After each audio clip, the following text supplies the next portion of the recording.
बादाम वाला दूध पी रहे हैं साहब। सभी को राम राम जी। कैसे कर रहे हैं जी बड़ा लीग? बहुत बढ़िया जी। इस बात में दम आ गया।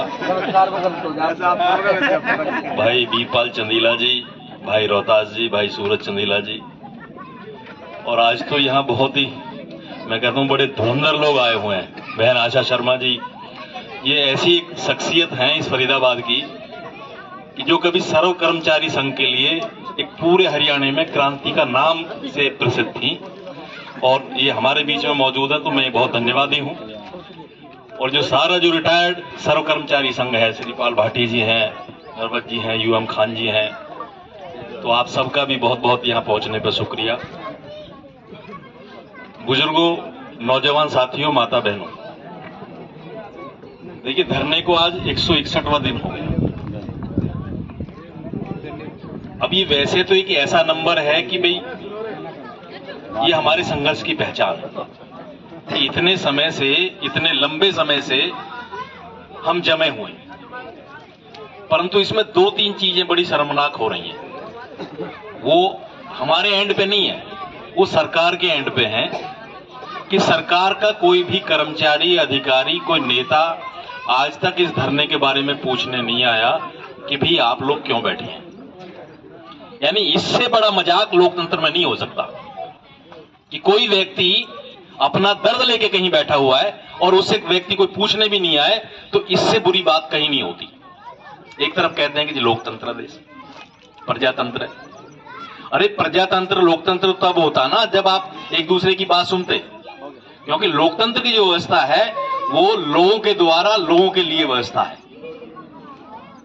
और यहां तो जिस व्यक्ति को आप नेता बना देते वो तो अपना आपको भगवान समझने लगता है।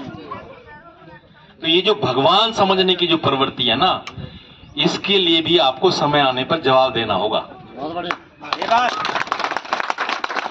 और जब तक उन नेताओं को पता नहीं चलेगा, मेरा भाई भी शामिल है, वो भी मंत्री है, जब तक उनको पता नहीं चलेगा इस बारे में कि जब समय आएगा तो जवाब देंगे बहुत करारा।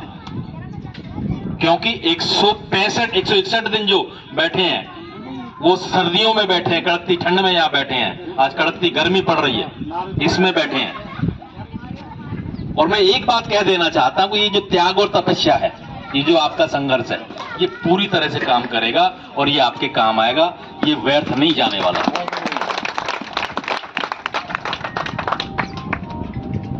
क्योंकि आज सर्व कर्मचारी संघ के लोग आए हैं, ये संघर्ष के लिए जाने जाते हैं। मैं प्रत्येक गांव के अस्तित्व की बात बताना चाहता हूं, जो प्रत्येक गांव के अस्तित्व की बात है। सरकार ने हरियाणा में लाल डोरा खत्म कर दिया। 53-54 की चकबंदी के बाद लाल डोरा नहीं बढ़ा। और भी राज्य हैं जिनमें लाल डोरा नहीं बढ़ा। क्या लाल डोरा चकबंदी होने के बाद से जो नहीं बढ़ा, क्या उसके बाद से इस देश की आबादी नहीं बढ़ी? क्या गांवों की आबादी नहीं बढ़ी? अगर इस सरकार में बैठे अधिकारी और नेता इतने मूर्ख लोग हैं जिनको ये भी नहीं पता कि भाई 53-54 में कंसोलिडेशन हुई थी, जो चकबंदी हुई थी वो 53-54 में हुई थी। 53-54 से लेकर आज तो आबादी दुगुनी, चार गुनी से ज्यादा हो गई। तो क्या ये लाल डोरा नहीं बढ़ना चाहिए था? क्या लोगों के परिवारों का विस्तार नहीं हुआ? क्या गांवों का विस्तार नहीं हुआ? यानी आप एक ऐसी व्यवस्था देखें कि चारों तरफ गोल चक्कर में गांव है। अब गांव के चारों तरफ ये सरकार में जो बैठे लोग हैं, जो प्रॉपर्टी डीलर लोग हैं, यानी लीडर लोग नहीं है, प्रॉपर्टी डीलर लोग हैं। ये प्रॉपर्टी डीलर लोग क्या चाहते हैं कि गांव के चारों तरफ बाउंड्री कर दी जाए, उसको घेर दिया जाए और बाहर शहर बसा दिया जाए। क्योंकि बाहर जो शहर में रहते हैं इनके बाप रहते हैं, क्योंकि वो इनको धंधा देते हैं। और इस धंधे की बदौलत ही ये सारी एक्वायरमेंट जितनी भी देश में और प्रदेश में होती है, ये सब इनका ही नतीजा है।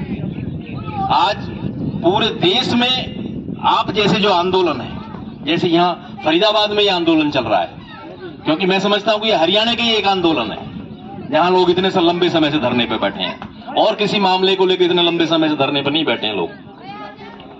तो मुख्यमंत्री की ये चीज सबसे पहले नजर में होनी चाहिए कि 161 दिन से लोग धरने पर बैठे हैं, तो मुख्यमंत्री को तो शर्म लिहाज करते हुए खुद भी आना चाहिए था यहां पर।